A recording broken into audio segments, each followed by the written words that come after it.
Welcome दोस्तों। पिछले video में हम लोगों ने 2018 के पेपर को सवाल नंबर 15 तक सॉल्व किया था, यानी लगभग आधा हमने बना लिया था। और इस वीडियो में हम 16 से स्टार्ट करेंगे।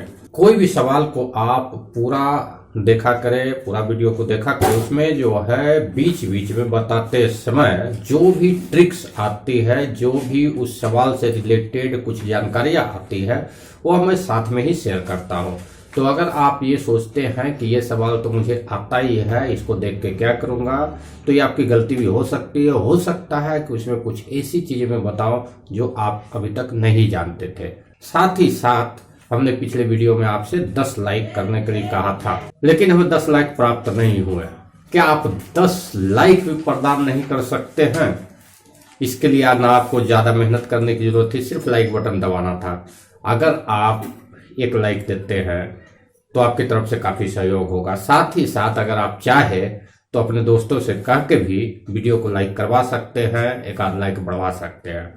आप अगर इतना सहयोग करेंगे तो आपको भविष्य में और भी अच्छी अच्छी वीडियो मिलती रहेगी। ना तो इसमें कुछ पैसे लगने हैं, ना ही किसी तरीका से आपका कोई आर्थिक नुकसान होना है। बस आपको लाइक करना है, तो लाइक कीजिए और उत्साह को बढ़ाइए हमारा, ताकि हम आपको नई नई जानकारियां को प्रदान कर सकें।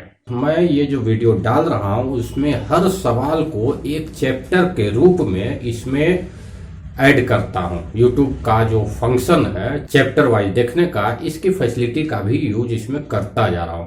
यानी आपको अगर इस वीडियो का कोई पर्टिकुलर एक क्वेश्चन भी अगर देखना हो तो उसके लिए आपको वीडियो को आगे या पीछे करके सर्च करने की जरूरत नहीं है। सीधा इसके डिस्क्रिप्शन में जाइए, वहां चैप्टर वाइज आपको ये दिखाएगा और पर्टिकुलर जो सवाल आपको उसमें देखना है उस सवाल पर क्लिक करेंगे तो पर्टिकुलर वही सवाल का वीडियो उस ड्यूरेशन का रन होगा। इस फैसिलिटी का भी फायदा उठाइए, ताकि मुझे ये भी समझ में आए कि किस सवाल का सॉल्यूशन आप ज्यादा लाइक कर रहे हैं, या किस तरह के सवाल आपको प्रॉब्लम दे रहे हैं और आप उसको सर्च करके देख रहे हैं। चलते हैं, हम सेशन को स्टार्ट करते हैं। 16 नंबर हमारा सवाल कहता है कि एक प्लेन है जो उड़ता है और अपना उसका एक डेस्टिनेशन है 1500 किलोमीटर दूर, वहां जाना है उसको। जिस टाइम पर उसे उड़ना था उस टाइम से 30 मिनट लेट वो उड़ता है। अब उसे राइट टाइम पहुंचना है, यानी कि अपना स्पीड को वो इंक्रीज करेगा ताकि ये 30 मिनट टाइम को मैनेज कर सके। इसके लिए वो 100 किलोमीटर पर आवर अपना स्पीड बढ़ाता है। तो पूछ रहा है कि उसका यूजुअल जो स्पीड था वो क्या था। तो ये दो केस में बनेगा। पहला जो है यूजुअल स्पीड में कितना टाइम लेता है, और दूसरा इंक्रीज्ड स्पीड में कितना टाइम लेता है। इन दोनों का डिफरेंस जो है 30 मिनट है। इसी को कंपेयर करके हम इस सवाल को सॉल्व करेंगे। तो इसको बनाते हैं, लिखेंगे कि let the usual speed of the plane is x kilometre per hour. ये उसका यूजुअल स्पीड है। और डिस्टेंस क्या दिया हुआ है, डिस्टेंस बराबर है 1500 किलोमीटर। इसलिए टाइम टेकन कितना होगा, तो टाइम आपका हो जाएगा डिस्टेंस बटा स्पीड से निकलेगा, यानी ये हो जाएगा आपका 1500 बटा x। ये देखिए यहाँ यूनिट जो दिया हुआ किलोमीटर पर आवर है और यहाँ यूनिट किलोमीटर है, तो ये टाइम आपका आएगा आवर में। मैथमेटिक्स बनाते समय या फिजिक्स बनाते समय यूनिट का ध्यान जरूर रखिएगा। यूनिट का गड़बड़ी होने से पूरा का पूरा हिसाब आपका गड़बड़ हो जाता है। ये आपका यूजुअल टाइम क्या लेगा उसका है। अब हम सेकंड केस में चलते हैं, जहां वो अपना स्पीड 100 किलोमीटर पर आवर बढ़ा देता है। तो लिखेंगे in the case when speed is 100 kilometre per our more than usual. तो स्पीड क्या हो जाएगा x प्लस 100, और डिस्टेंस तो आपका वही का वही रहेगा। डिस्टेंस में कोई चेंजिंग नहीं होगी, यानी डिस्टेंस हमारा यही रह गया। और ये पहला वाला जो आया था हमारा टाइम क्या आया था, इसको नोट कर लेते हैं अलग। टाइम बराबर आया था 1500 बटा x आवर। अब देखिए हमारा स्पीड ये है, डिस्टेंस ये है, तो इस केस में टाइम क्या हो जाएगा, वही डिस्टेंस बटा स्पीड निकाल लेंगे, यानी x प्लस 100। ये आवर हुआ, अब सवाल के अनुसार जो है ये टाइम जो है पहले टाइम से 30 मिनट कम होगा। क्यों कम होगा? क्योंकि सेकंड केस में 30 मिनट लेट से एरोप्लेन खुला है, तो यानी इसमें से इसको घटाएंगे हमें तो हमें 30 मिनट मिलेगा। यहाँ ध्यान दीजिएगा ये आवर में है और वो मिनट में, तो उसको पहले आवर में बदलना होगा। तो इसको लिखेंगे according to question 1500 by x minus 1500 by x plus 100 equal to 30 minute. 30 minute का मतलब हो गया 1/2 आवर। ये पूरा का पूरा आवर में हो गया। ये 1/2 हमने 30 मिनट को बदल के लिखा है। अब इसमें से देखिए 1500 को कॉमन कर लेते हैं तो अंदर बच गया हमारे पास 1/x माइनस 1/x प्लस 100 और इधर आ गया 1/2। इसको सॉल्व करेंगे तो आ गया हमारा 1500 गुना नीचे आ गया x इंटू एक्स प्लस 100 और ऊपर आ गया x प्लस 100 माइनस x और बराबर 1/2। x और x कैंसिल हो गया। ये पूरा का पूरा अगर इधर से इधर गुना कर दे तो ये आ गया x into X plus 100 equal to आ गया 15 दूनी 30 और 2 शून्य 2 7 4 शून्य 1 2 3 4 इतना आएगा। अब इसको आगे सॉल्व करेंगे तो ये आ गया x square plus 100x minus बराबर 0।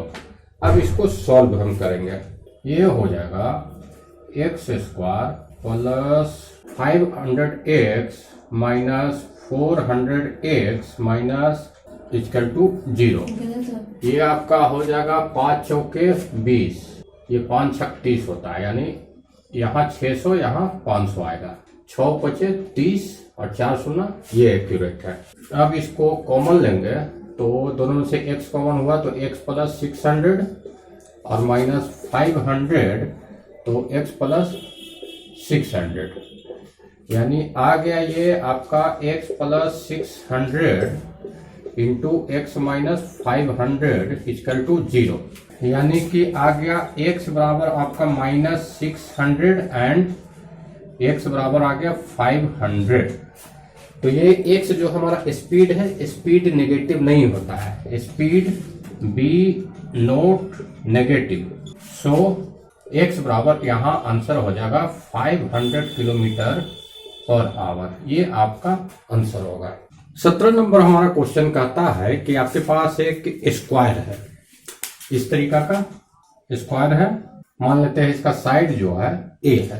तो एक बार फिर कहूंगा कि अगर वीडियो को लाइक नहीं किया है तो थोड़ा सा पॉज करके लाइक कर लीजिए। लाइक कीजिएगा, आपको भी खुशी मिलेगी और हमें भी खुशी मिलेगी, और हम जानते हैं कि आप जरूर खुशी को प्राप्त करना चाहेंगे।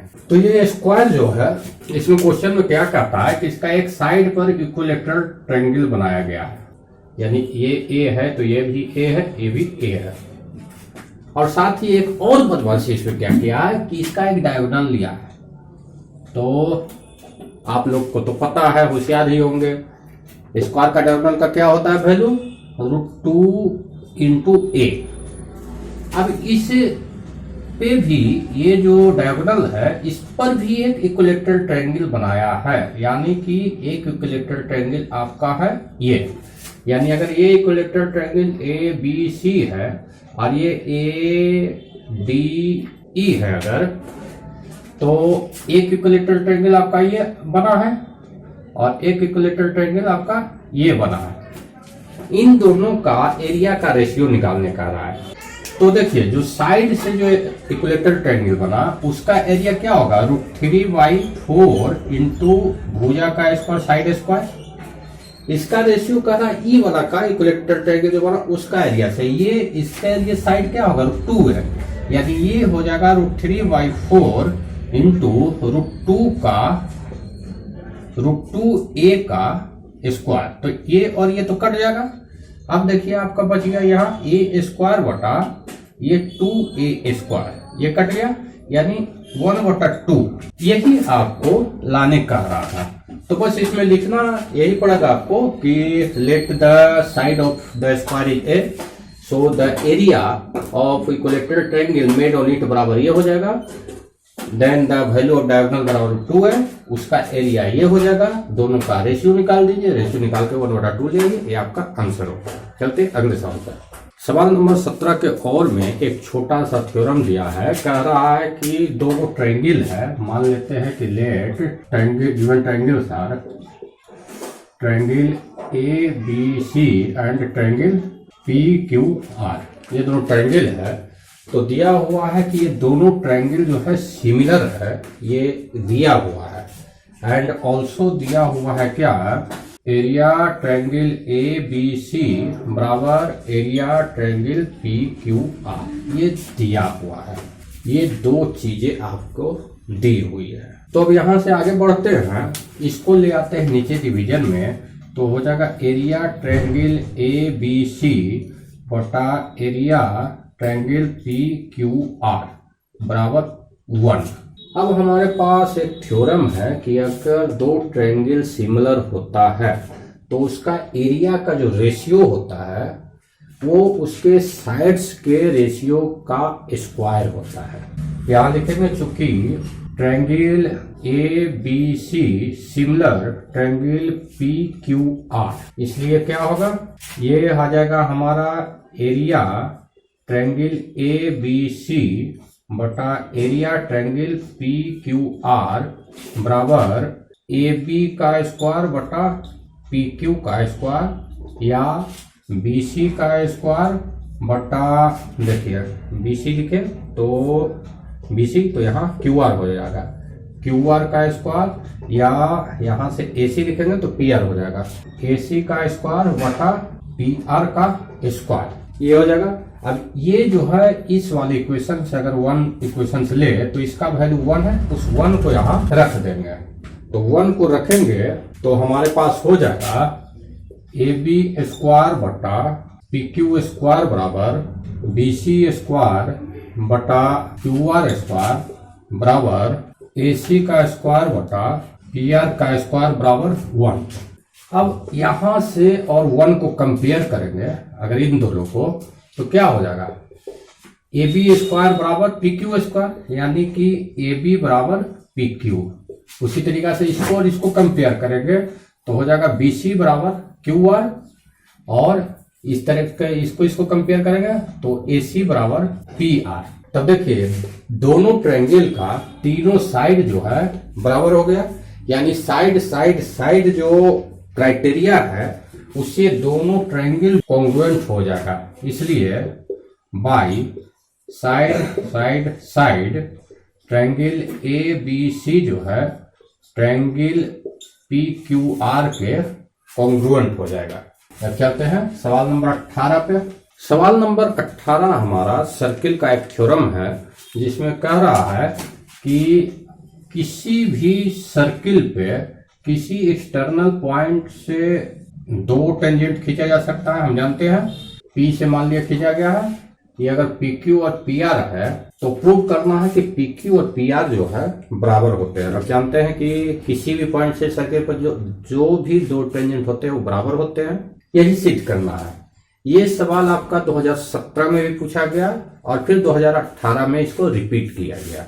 हम कहते हैं हमेशा आपको कि ये क्वेश्चन बैंक के सवाल रिपीट होते हैं, इस चीज को ध्यान रखिएगा। तो इस थ्योरम को करने के लिए जो थ्योरम की भाषा होती है उसी भाषा में आपको लिखना होगा। सबसे पहले आपको, चूंकि थ्योरम में ये फिगर नहीं दिया रहता है, उसमें सिर्फ स्टेटमेंट रहता है कि किसी भी सर्किल पे बाहर से दो टेंजेंट खींचे गए वो बराबर होंगे, उसमें फिगर नहीं दिया हुआ है। तो सबसे पहले इस फिगर को भी आपको लेट करके ड्रा करना है, उसमें ना पॉइंट का नाम रहेगा ना सर्किल का नाम रहेगा। तो सबसे पहले हम लिखेंगे कि let P is the point from which two tangents PQ and PR are drawn to the circle. ये आपका हो गया सबसे फर्स्ट लाइन, फर्स्ट स्टेटमेंट। इसके बाद अगर उसमें कंस्ट्रक्शन की जरूरत है तो कंस्ट्रक्शन करेंगे, कंस्ट्रक्शन की जरूरत नहीं है तो कंस्ट्रक्शन नहीं करेंगे। तो इसमें कंस्ट्रक्शन की जरूरत है। इसमें आगे लिखेंगे कि join OR and OQ where O is the center of the circle and also join OP।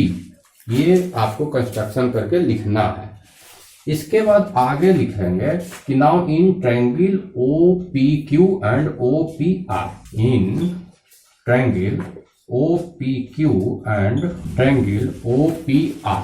अब इन दोनों ट्रायंगल में देखिए कि ये ओ आर और ओ क्यू ये दोनों बराबर है, काहे कि ये दोनों रेडियस है, यानी ओ आर बराबर हो जाएगा ओ क्यू।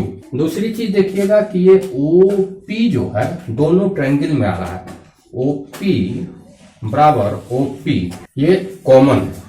और तीसरा चीज देखिए कि यहाँ पे आप जानते हैं कि टच पॉइंट जो टेंजेंट होता है उससे अगर रेडियस को मिलाते हैं वो तो 90 डिग्री बनाता है, यानी एंगल Q बराबर एंगल R बराबर 90 डिग्री। तो देखिए एक साइड और एक एंगल बराबर हो गया, इसलिए साइड एंगल साइड से क्या होगा, ट्रायंगल OPQ ये कॉन्ग्रुएंट हो जाएगा ट्रायंगल OPR के। अब जब ट्रायंगल कॉन्ग्रुएंट हो गया तो हर चीज उसका बराबर हो जाएगा, इसलिए PQ बराबर PR आपका हो जाएगा। यहाँ PQ और PR आपका बराबर हो जाएगा। किसी भी ट्रायंगल को सिमिलर करते वक्त या कॉन्ग्रुएंट करते वक्त ये जो उसका नेमिंग करते हैं उस पर हमेशा ध्यान दीजिएगा, इसको उल्टा सीधा नहीं लिखिएगा। ये हमारा क्लियर हो गया, इसको बस लिख लेना जो चीज मैंने बोला। अगले सवाल पर चलते हैं। हमारा 19 नंबर सवाल जो है ट्रिग्नोमेट्री से है। ये कह रहा है आपका 4 tan थीटा बराबर 3 है, तो 4 sin theta minus cos theta plus 1 बटा ये इसका वैल्यू निकालना है। इसको बहुत तरीके से बना सकते हैं, लेकिन जो सबसे छोटा तरीका है उसे बनाना बेहतर रहेगा। आप समझिएगा कि तो बच्चों का तरीका, लेकिन ऐसा नहीं है। एग्जाम में बनाते समय आपको ये चीज ध्यान रखनी है कि कैसे हम आसानी से बनाए, टफ वाले रास्ते में नहीं जाना है, आसानी से बनाए, कम समय बनाए। तो हमारा दिया हुआ है 4 tan थीटा बराबर 3, यानी कि tan थीटा इक्वल टू हो गया 3/4 और tan थीटा बराबर होता है P बटा Q, इसलिए आपका हो गया P बराबर 3 और Q बराबर आ गया 4। यहां से हम H निकाल लेंगे तो H हो जाएगा आपका 5 इसलिए लिखा है कि 3 4 5 जो है ट्रायंगल नंबर्स है। 3 का स्क्वायर 9 होता है, 4 चौके 16 होता है, 16 9 25 होता है, 25 का रूट 5 होता है। तो ये हमारा निकल गया। अब सीधा सीधा इसको हम सॉल्व कर लेंगे। ये आपका 4 sin थीटा है, तो 4 इंटू साइन थीटा का वैल्यू क्या होगा, P बटा H होगा, माइनस कोस थीटा का वैल्यू B बटा H होगा, प्लस 1 और नीचे फिर हो जाएगा 4 गुने P बटा H प्लस B बटा H माइनस 1। तो इसको सॉल्व करेंगे तो 4 गुना P बटा H का मतलब हो गया 3 बटा 5 और माइनस 4 बटा 5 और प्लस 1 और बटा नीचे हो जाएगा 4 गुने 3 बटा 5 माइनस 4 बटा 5 माइनस 1। इसको आगे कैलकुलेट करेंगे, इधर का मिटा लेते हैं, सॉरी यहाँ प्लस होगा। आगे इसको कैलकुलेट करेंगे, ऊपर का एलसीएम आपका आ जाएगा 5, ये आ जाएगा 4 तिया 12 और माइनस 4 और प्लस 5 और नीचे वाला हिस्सा में आ जाएगा एलसीएम, नीचे भी 5 रहेगा, 4 तिया 12 प्लस 4 और माइनस 5, ये 5 और ये 5 कट गया। अब ये हो गया 12 5 17, 17 में से 4 गया 13 और नीचे है 12 4 16 में से 5 गया 11, 13 बटा 11 आपका आंसर हुआ। बहुत ही आसानी से हमें प्राप्त हो गया। तो अगर सॉल्यूशन पसंद आया हो तो फिर से याद दिलाऊंगा कि लाइक वीडियो को कर दीजिए। अगले सवाल पर चलते हैं। 18 का और में भी ट्रिग्नोमेट्री का ही सवाल है, बहुत ही हल्का सवाल है, लेकिन इस तरीका से लिखा है कि बच्चे कंफ्यूज हो जाएंगे। ये दिया है tan 2a बराबर cot a माइनस 18 दिया हुआ है और 2a कह रहा है एक्यूट है, ये पूरा का पूरा 2a जो है एक्यूट एंगल है और फाइंड a कह रहा है। तो एक्यूट एंगल जहां भी है उसका मतलब है कि एक्यूट 90 से छोटा है और 90 से छोटा है तो बस cot को जो है 90 माइनस थीटा के फॉर्म में चेंज कर दीजिए या tan को ही 90 माइनस थीटा के फॉर्म में चेंज कर दीजिए। दोनों तरफ से जिसको करना है उसको कर दीजिए और इसको सोल्व कर दीजिए, आराम से इसका सॉल्यूशन निकल जाएगा। तो इधर थोड़ा ब्रैकेट में ही इसको चेंज कीजिएगा तो थोड़ा सा कंफ्यूजन होगा, लेकिन दोनों तरफ से कर सकते हैं। तो इसको सॉल्व करते हैं, तब तक सॉल्व करते हैं, तब तक वीडियो को आप लाइक कीजिए और अगर चैनल को नहीं सब्सक्राइब किया तो सब्सक्राइब भी कर लीजिए। लिख सकते हैं tan को cot 90 माइनस 2a बराबर cot a minus 18। 90 minus theta का यूटिलाइज कर दिया है। ये कॉट वेनिश हो जाएगा। काट के आपको शो कर देते हैं, लेकिन ऐसे काटिएगा नहीं, सीधा सीधा गायब कीजिएगा। ये हो जाएगा 90 minus 2a equal to a minus 18। 2a को उधर ले जाते हैं तो a प्लस 2a हो गया, और 18 को इधर ले आए जाएंगे तो 90 प्लस 18 हो जाएगा। ये हो गया 3a बराबर, ये हो गया 108 और 3 से कट गया, 3 तिया 9, 3 छक 18, यानी कि a बराबर आ गया आपका 36 डिग्री। ये आंसर है। कितना आसानी से 4-6 लाइन का था, और ये 3 नंबर का है। सोचिए इतना आसान सवाल आपको 3 नंबर में दिया है, इसको पहले बनाना चाहिए। चलते हैं सवाल नंबर 20 पे। 20 नंबर सवाल में कह रहा है कि हमारे पास एक स्क्वायर है जिसका साइड 12 सेंटीमीटर है, और इसका साइड का जो ये वर्टेक्स है, वर्टेक्स को सेंटर मान के इस तरीका से आर्क खींचा गया है। ये आर्क जो है मिड पॉइंट से खींचा गया है। ए बी का मिड पॉइंट ये पी है, तो मिड पॉइंट है तो पूरा 12 है, तो ये 6 और 6 हो जाएगा। इसका मिड पॉइंट क्यू है तो ये भी 6 हो जाएगा। ये इसका मिड पॉइंट आर है और इसका मिड पॉइंट एस है। इसको सेंटर मान के यहां से यहां आर्क खींचा गया, इसको सेंटर मान के यहां से यहां आर्क खींचा गया, इसको सेंटर मान के यहां से यहां आर्क खींचा गया, और इसको सेंटर मान के यहां से यहां आर्क खींचा गया। और इस तरीका से ये पोर्शन जो बना है इसका एरिया निकालना है। तो इसका एरिया निकालने के लिए क्या करेंगे, area of shaded portion equal to क्या होगा, सबसे पहले स्क्वायर का एरिया निकाल लेंगे। Area of A B C D, और उसमें से घटा देंगे ये जो एरिया है, ये सर्किल का जो हिस्सा है उसको घटा देंगे। तो ये सर्किल है 90 डिग्री का, तो 90 डिग्री का सर्किल का एरिया होता है pi are square theta by 360। ये होता है थीटा की जगह यहाँ पर 90 है तो उसको यहाँ पे आपको 90 रहेगा, यानी पाई आर स्क्वायर थीटा बाई 360। और ये कै को है हमारा 1 2 3 4, यानी इसको गुना कर देना हमें 4 से। तो 4 से गुना करेंगे तो ये 9 चौके 36, 4 और ये 4 कट गया, यानी हमारे पास बच गया पाई आर स्क्वायर। यानी एरिया ऑफ एबीसीडी में से पाई आर स्क्वायर इसको घटा देना है। एरिया ऑफ एबीसीडी स्क्वायर है तो स्क्वायर का हो जाएगा साइड का स्क्वायर, साइड है 12 और इसमें आर का वैल्यू 6 है, उसको रख देते हैं। ये आपका हो जाएगा 12 का स्क्वायर माइनस पाई का वैल्यू हो गया 3.14 इंटू 6 का स्क्वायर। अब इसको सॉल्व करेंगे तो 12 का स्क्वायर हो गया 144 माइनस ये हो गया 3.14 इंटू 36। इसको सॉल्व कर देंगे और हमारे पास इसका आंसर आ जाएगा। इस तरीके से हमारा 20 नंबर सवाल भी कंप्लीट हो गया। चलते हैं 21 नंबर सवाल पे। 21 नंबर सवाल जो है कह रहा है ये एक सिलेंडर था वुडन का, उस सिलेंडर से नीचे से भी कट करके एक हेमिस्फीयर निकाल लिया, ऊपर से भी कट करके एक हेमिस्फीयर निकाल लिया। उसके बाद ये जितना बचा, यानी जो सिलेंडर था इधर से भी गड्ढा कर दिया गया, इधर से भी गड्ढा कर दिया गया। अब इसके बाद जो इसका बचा हुआ भाग है उसका सरफेस एरिया निकालना है, जिसमें हाइट दिया हुआ 10 सेंटीमीटर और रेडियस दिया हुआ है 3.5 सेंटीमीटर। तो इसका surface area of block equal to क्या होगा, सिलेंडर का जो कर्व सरफेस एरिया है वो पूरा का पूरा बचा हुआ है, curved surface area of cylinder plus ये जो हेमीस्फीयर जो है, हेमीस्फीयर का ये कर्व्ड वाला बचा हुआ और वो 2 गो है, यानी plus 2 into curved surface area of hemisphere. इस तरीका से निकलेगा, यानी जो सिलेंडर है उसका गोलाई ये सिलेंडर जैसे था हमारा, ये सिलेंडर जैसे, तो इसका एरिया और ये गड्ढे का एरिया, ये दोनों को जोड़ देंगे तो हमारा बन जाए। Curve surface area of cylinder का फॉर्मूला होता है 2 पाई आर इंटू एच। ये है सिलेंडर का कर्व सरफेस एरिया, और हेमीस्फीयर का कर्व सरफेस एरिया होता है 2 पाई आर स्क्वायर, और वो 2 गो है, यानी 2 इंटू 2 पाई आर स्क्वायर। अब दोनों में से देखो 2 पाई आर कॉमन हो रहा है, तो उसको 2 पाई आर यहीं पर कॉमन कर लेते हैं, तो यहाँ h प्लस यहाँ बच गया 2r। तो हम इसमें सिर्फ वैल्यू रख देंगे, वैल्यू रख के सॉल्व कर देंगे। तो ये हो गया 2 गुना 22/7। आर का वैल्यू है 3.5 तो उसको 35/10 लिखते हैं, और एच का वैल्यू 10 है, प्लस 2 गुने 35/10। ये वैल्यू लिख के अब सॉल्व कर देते हैं। तो देखिए ये 7 5 35 कटा, 5 दूनी 10 कटा, 2 और 2 कट गया। इधर क्या है, 2 से 5 बार में कटा, 5 7 35 कट गया। तो इधर बच गया है सिर्फ 22 हमारा, और इधर बच गया 10 और 7 17।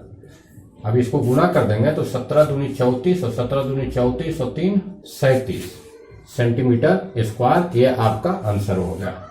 21 में एक और भी दिया हुआ है, तो और को भी देखते हैं कि कैसे बनता है। इसको मिटा लेते हैं। सवाल नंबर 21 का और में दिया हुआ है कि एक चावल है, चावल को इस तरीका से ढेर लगा के रखा गया है कि वो एक शंकु जो है कोन के आकार का है। ये कोन का जो डायमीटर है 24 मीटर और हाइट है 3.5 मीटर। तो इसका वॉल्यूम निकालना है। तो वॉल्यूम के लिए आप जानते हैं कि फॉर्मूला क्या होता है, 1/3 पाई आर स्क्वायर एच। पाई का वैल्यू जानते हैं, आर का वैल्यू 24 है और एच का वैल्यू 3.5 है। इससे हमारा इसका वॉल्यूम निकल जाएगा। दूसरा कह रहा है कि इसको जो है ढकने के लिए हमें कपड़े की जरूरत है।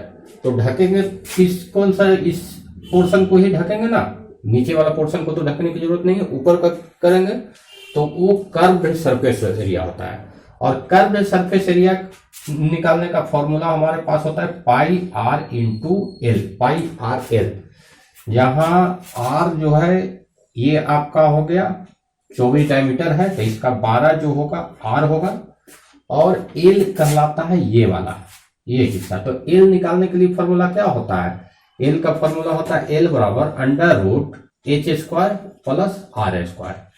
इस फॉर्मूला से हम एल निकाल लेंगे, और एल निकाल के इसमें हम रख देंगे। तो हमारा ये कर्व सरफेस एरिया यानी चादर का जो चादर ढकाएगा उसका एरिया हमें निकल जाएगा। इस तरीका से 21 का और बन जाएगा।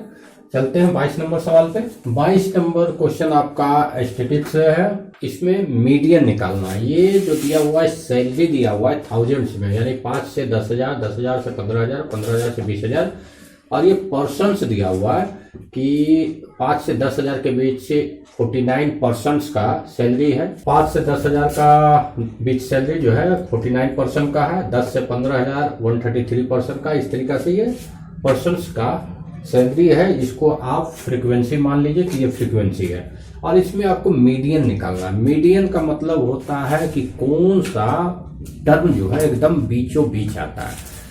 तो बीचों बीच आने के लिए क्या है कि टोटल फ्रीक्वेंसी आपको सम निकालना पड़ेगा, और उसका जो बीचों बीच एग्जैक्ट बीच में जो होगा यानी जो सम आएगा उसका हाफ, वही आपका आंसर होता है। निकालते हैं सबसे पहले CF का चार्ट हम बनाएंगे। तो 49 का तो ये 49 लिखा गया। अगला में है इन दोनों को जोड़ के लिखेंगे तो ये आ जाएगा 182। इसके बाद इन दोनों को जोड़ेंगे जो कि आएगा 245। 245 को 15 से जोड़ेंगे तो 260 आ जाएगा। 260 को 6 जोड़ेंगे तो 266 आएगा। 266 को 7 से जोड़ेंगे 273 आएगा। 273 को 4 से जोड़ेंगे तो 277 आएगा, और 277 को 2 जोड़ेंगे तो 279 आएगा, और 1 जोड़ेंगे तो 280 आएगा। यानी टोटल जो है सम जो है फ्रीक्वेंसी का वो आपका है 280। इसका जो हाफ होगा वही आपका मीडियन होगा, यानी कि मीडियन बराबर हो जाएगा, मीडियन बराबर 280/2 टर्म, ये हो जाएगा 140 टर्म। ये आपका 140वां टर्म जो है वही मीडियन होगा। तो यहां से देखिए तो ये यहां तक 49 इंटर किया है, और 49 के बाद टोटल 143 आ गया, यानी सीधा 49 के बाद 182 तक काउंटिंग है। यानी इसी के बीच में आपका 140वां आएगा। 49 के बाद 50, 51, 52, 53, ये 182 तक गया है ये, ठीक है। तो 140वां टर्म इसी में कहीं घुसा हुआ है। काउंटिंग अगर करेंगे तो 49 तक तो पहला में आ गया। 49 के बाद ये 50 से शुरू होगा, 51, 52, 53, 54 ऐसे ऐसे करके 182 तक जाता है। तो 140 टर्म जो इसमें था वही आपका मीडियन है। लेकिन अब इसमें पता कैसे चले कि 10,000 से 15,000 के बीच का सैलरी में 140वां टर्म कौन सा है। ये डायरेक्ट हम इसमें पता नहीं कर सकते, क्योंकि ये आपको चार्ट दिया हुआ है, सारा डाटा फुल डाटा आपको नहीं दिया हुआ है। तो इस टेबल से उस 140वां टर्म को निकालने के लिए हमारा जो फॉर्मूला बनाया हुआ है उस फॉर्मूला को लिखते हैं। m बराबर आप आता है L into n/2 minus CF बटा F गुना H। इस फॉर्मूला में हम सब वैल्यू को पुट करेंगे। तो L क्या होता है? तो L होता है जो हमारा 140th टर्म आया। 140th टर्म कहाँ आया? इस टर्म में आया। इसका जो लोअर लिमिट होगा ये कहलाएगा L, यानी ये हो गया 10 हमारा L। इसको जो है मीडियन क्लास बोलते हैं। आपका जो ये मीडियन आया ये, तो यहां से मीडियन क्लास निकलता है। ये जिसमें आपका 140वां टर्म आ रहा है वही आपका मीडियन क्लास होगा। 10 से 15 तक ये मीडियन क्लास हुआ। अब उसका लोअर लिमिट कहलाता है 10 मतलब ये मीडियन क्लास का लोअर लिमिट हुआ, L कहलाता है। उसके बाद n/2 का वैल्यू 140 हम ऑलरेडी निकाल चुके हैं। और CF जो हमारा मीडियन क्लास है उसकी काउंटिंग कहां से शुरू हुई है? इसकी काउंटिंग हमारा 50 से शुरू हुई है, क्योंकि 49 तक इसमें था। यानी जो मीडियन क्लास के पहले वाला हमारा गिना हुआ था उस गिनती को हटाना है पहले, तो वो है हमारा 49। ये CF का वैल्यू होता है 49 बट्टा में F है। मीडियन क्लास का जो फ्रीक्वेंसी है वो F कहलाता है, वो कहलाएगा 133 और इंटू H जो है मीडियन क्लास जो है उसकी हाइट है 10 से 15 है, यानी कि 5। ये आपका मीडियन क्लास का हाइट है। हाइट का मतलब रेंज। ये वैल्यू जो है इसको सॉल्व कर देंगे तो हमारा मीडियन आपका निकल जाएगा सॉल्व होकर। तो ये पूरा का पूरा कैलकुलेशन है, इसको आप खुद कर लीजिए। और रहा कि मीडियन या मीन या मोड का जो भी प्रॉब्लम्स है, इस प्रॉब्लम्स के लिए मैं आगे वीडियो बनाने जा रहा हूं, उसको बहुत अच्छे से समझा के, ताकि इसको आपको किसी तरह का मीन मीडियन मोड के सवाल में प्रॉब्लम ना हो और फॉर्मूला एकदम रटा जाए, किसी तरीका का प्रॉब्लम आपको फेस ना करना पड़े। और क्यों ये ऐसा फॉर्मूला है, कहाँ से आता है, ये सारी चीजें मैं उसमें बताऊंगा। 21 नंबर के साथ ही हमारा सेक्शन C कंप्लीट हो गया है। सेक्शन D हमारा 4 नंबर के क्वेश्चन उसमें है, जो सबसे बड़े वाले क्वेश्चन है।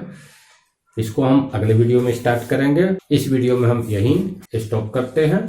और एक बार फिर से आपको याद दिलाना चाहता हूं कि वीडियो को अगर आपने लाइक नहीं किया है तो लाइक कीजिए। सब्सक्राइब तो आप करेंगे नहीं, सब्सक्राइब करेंगे तो आपका जो है मोबाइल तो हो सकता है चलना ही बंद हो जाए, हैंग हो जाए।